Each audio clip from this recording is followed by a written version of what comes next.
جب کربلا کے میدان میں پہنچے ہیں تو دشمنوں نے حضرت حسین کا اور ان کے خاندان والوں کا پانی بند کر دیا، اور خوف و ہراس کے سائے گہرے ہونے لگے۔ ہر طرف سے بری خبریں آنا شروع ہو گئیں، بری اطلاعات آنا شروع ہو گئیں، اور حضرت حسین نے سمجھ لیا کہ دشمن کا نظریہ صحیح نہیں ہے، وہ ہمارے خون کے پیاسے۔ پھر حضرت حسین رضی اللہ تعالیٰ عنہ نے ایک رات کی مہلت مانگی اور کہا کہ ایک رات کی مہلت دے دو۔ دشمن کی طرف سے مہلت دی گئی، لیکن یہ ایک رات کی مہلت جو لی ہے وہ اس لیے نہیں لی تھی کہ راتوں رات کوئی لشکر ترتیب دے لیں، یا راتوں رات یہاں سے نکل کر کے چلے جائیں، یا راتوں رات کوئی اور قافلہ تیار کر لیں، کہیں سے مدد طلب کر لیں۔ یہ رخصت اس لیے نہیں لی گئی تھی، بلکہ اس لیے لی گئی تھی کہ اس آخری رات کے اندر ہم اللہ رب العزت کے سامنے رو کر، نمازیں پڑھ کر، گڑ گڑا کر اللہ کو منا لیں، کیونکہ ہمیں یہ محسوس ہو رہا ہے کہ اب ہماری زندگی باقی نہیں ہے، اب یہ آخری وقت ہے۔ اس آخری وقت کے اندر اپنے اللہ کو منا کر کے دنیا سے جائیں۔ میرے بزرگوں، وہ ایسے لوگ تھے کہ ہر طرف سے خوف و ہراس کے سائے گہرے ہوتے چلے جا رہے، پھر بھی اپنے اللہ کو منانے کی کوشش کر رہے۔ آج ہم امن کی حالت میں ہیں، پھر بھی ہمیں احساس نہیں ہوتا کہ ہم اللہ کی نافرمانی کرتے کرتے بوڑھے ہو چکے ہیں، ہماری جوانیاں گزر چکی ہیں۔ چلو اب تو احساس کر لیں اور اللہ کے سامنے رو کر گڑ گڑا کر اپنے گناہوں کی معافی مانگ لیں، اور اللہ سے اس بات کی توبہ کر لیں، میرے اللہ ہماری زندگی جو نافرمانی کے اندر گزری وہ گزر چکی، ہم آئندہ زندگی کو نیکوکاری کے ساتھ گزارنے کا عہد کرتے۔ کبھی یہ احساس پیدا نہیں ہوتا۔ حضرت حسین رضی اللہ تعالیٰ عنہ نے وہ رات اللہ کی عبادت کے اندر گزاری، پوری رات اپنے خیموں کے اندر اللہ کو مناتے رہے، توبہ استغفار کرتے رہے، یہاں تک کہ 10ویں محرم کی صبح کو سورج نکلا۔ حضرت حسین رضی اللہ تعالیٰ عنہ نے ان ظالموں کو سمجھانے کی کوشش کی، اور آپ قرآن کریم کو اپنے ہاتھ میں اٹھا کر کے اپنی اونٹنی کے اوپر کھڑے ہو جاتے ہیں اور ان ظالموں اور دشمنوں کو سمجھاتے ہیں کہ لوگوں، کیا تم نہیں جانتے کہ میں تمہارے نبی کی بیٹی کا بیٹا ہوں؟ کیا تمہیں معلوم نہیں ہے کہ سید الشہداء امیر حمزہ میرے باپ کے چچا تھے؟ کیا تم نہیں جانتے کہ جعفر طیار میرے چچا ہیں؟ کیا تم نے اللہ کے نبی کا وہ ارشاد نہیں سنا جو میرے اور میرے بھائی کے بارے میں تھا کہ یہ دونوں جنت کے لوگوں کے سردار ہیں؟ اور میں سچ کہہ رہا ہوں، کیونکہ میں نے کبھی ہوش سنبھالنے کے بعد جھوٹ نہیں بولا۔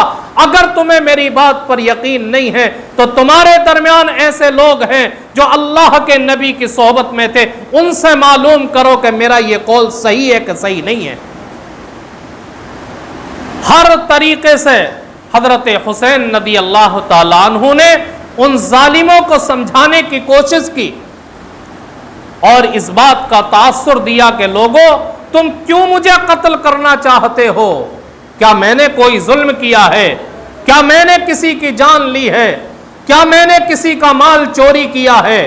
یہ ایسا آخری خطبہ حضرت حسین نے دیا تھا، کتابوں کے اندر لکھا ہے اگر اس خطبے کو آسمانوں کے اوپر رکھ دیا جاتا تو آسمان بھی برسات کی طرح اپنے آنسو بہانے لگتے، اگر اس خطبے کو پہاڑوں کے اوپر رکھ دیا جاتا تو پہاڑ پھٹ جاتے، اگر اس خطبے کو زمین کے اوپر رکھ دیا جاتا تو زمین شک ہو جاتی، لیکن ان ظالموں کے دلوں کے اوپر کوئی احساس نہیں ہوا۔ یہاں تک کہ تیر اندازی شروع ہوتی ہے، حضرت حسین رضی اللہ تعالیٰ عنہ کے خاندان کے لوگ ایک ایک کر کے شہید ہوتے چلے جا رہے ہیں۔ آپ کا بڑا بیٹا علی اکبر تلوار لے کر کے نکلتا ہے اور دشمنوں کا مقابلہ کرتا ہے، یہاں تک کہ اس کی بھی گردن کٹ جاتی ہے۔ حضرت حسین رضی اللہ تعالیٰ عنہ اپنے خاندان کے افراد کی ایک ایک لاش اٹھا کر کے خیمے کے اندر لا کر رکھتے ہیں، تاریخ کے اندر لکھا ہے کہ ایسا مجاہد تاریخ نے نہیں دیکھا کہ سارا خاندان اس کے سامنے شہید کر دیا گیا. یہاں تک کہ اپنے چھوٹے بیٹے کو جو 6 مہینے کا تھا اپنی گود میں اٹھا کر کے لاتے ہیں حضرت حسین، اور ظالموں کے سامنے اٹھا کر کے کہتے ہیں کہ ظالموں تمہاری دشمنی مجھ سے ہو سکتی ہے، اس بچے سے کیا ہے، اس بچے کو 2 گھونٹ پانی پینے کے لیے دے دو، یہ پیاس سے تڑپ رہا ہے، اس بچے کی پیاس ختم ہو جائے گی. یہ کہہ رہے تھے کہ ایک دشمن کی طرف سے تیر آتا ہے اور اس 6 مہینے کے بچے کے دماغ میں پیوست ہو جاتا ہے. حضرت حسین نکالتے ہیں، خون کا فوارہ چھوٹتا ہے. حضرت حسین اس طریقے سے ہاتھوں میں لیتے ہیں، اپنے لب بھرتے ہیں اور آسمان کی طرف اچھال کر کے کہتے ہیں کہ اللہ دیکھ تیرے نبی کی اولاد کے ساتھ کیا ظلم کیا جا رہا ہے. ایسا عجیب منظر تھا جب دیکھا کہ خاندان کے تقریباً سب افراد ایک ایک کر کے شہید ہو گئے. حضرت حسین سوچتے ہیں کہ اب میری باری ہے. آسمان کی طرف ہاتھ اٹھا کر کے دعا کرتے ہیں، اللہ میری آخری قربانی کو قبول فرما لے.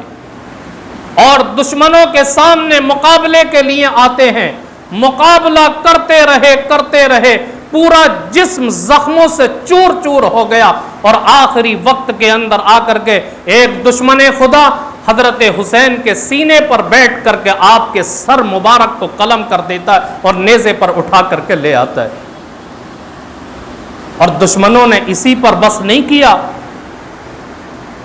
حضرت حسین رضی اللہ تعالیٰ عنہ کی جسم کو اور اہل بیت کے جو افراد شہید ہوئے تھے ان کو جسم کو گھوڑوں سے روندا ہے.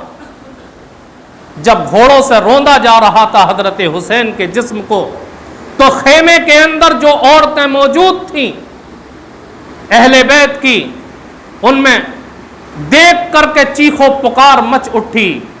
حضرت زینب رضی اللہ تعالی عنہ یہ دیکھ کر کے چلا اٹھتی ہیں اور اللہ کے نبی کو پکارتی ہیں کہ اے محمد تیرے اوپر ایمان کے فرشتوں کا درود و سلام ہو، دیکھ حسین کا جسم ریگستان میں پڑا ہے، دیکھ حسین کے جسم کو روندا جا رہا ہے، ہوا ان کے اوپر خاک برسا رہی ہے. یہ پکار سن کر کے دشمن اور دوست سب رونے لگے تھے حضرت زینب کی پکار کو سن کر کے. اس کے بعد حضرت حسین کے سر کو ایک تشت کے اندر رکھ کر کے ابن زیاد کے سامنے لایا جاتا ہے. ابن زیاد فتح و نصرت کے نشے کے اندر چور تھا اور اس کے ہاتھ میں ایک چھڑی تھی. اس چھڑی کو حضرت حسین کے ہونٹوں کے اوپر مار رہا تھا. اسی دربار کے اندر حضرت زید ابن ارقم رضی اللہ تعالیٰ عنہ صحابی رسول بھی موجود تھے. یہ دیکھ کر کے دربار سے کھڑے ہو گئے اور کہتے ہیں او بدبخت ابن زیاد، ان ہونٹوں سے چھڑی کو ہٹا لے، کیونکہ ان ہونٹوں کو میں نے اللہ کے نبی کو چومتے ہوئے دیکھا ہے. میرے بزرگوں، یہ عجیب و غریب واقعہ، بہت لمبا واقعہ کہ جس کو سنانے کی ہمت نہیں ہو پاتی ہے. رونگٹے کھڑے ہو جاتے ہیں کہ اللہ کے نبی کے اہل بیت کے ساتھ کیسا ظلم کیا گیا. ہر طریقے سے حضرت حسین کو رام کرنے کی کوشش کی اور ان کے اوپر زور ڈالا کہ وہ میرے ہاتھ پر بیعت کریں، لیکن حضرت حسین نے صاف انکار کر دیا اور کہا کہ میں یزید کے ہاتھ پر بیعت نہیں کر سکتا، کیونکہ یزید کے بارے میں جانتے تھے کہ وہ اسلامی تعلیمات اور حدود اسلام سے روگردانی کر رہا ہے. اس لیے حضرت حسین حق کے اوپر جمے رہے اور اپنے سمیت سارے خاندان کی قربانی اللہ کے نبی کے دین کی خاطر پیش کر دی.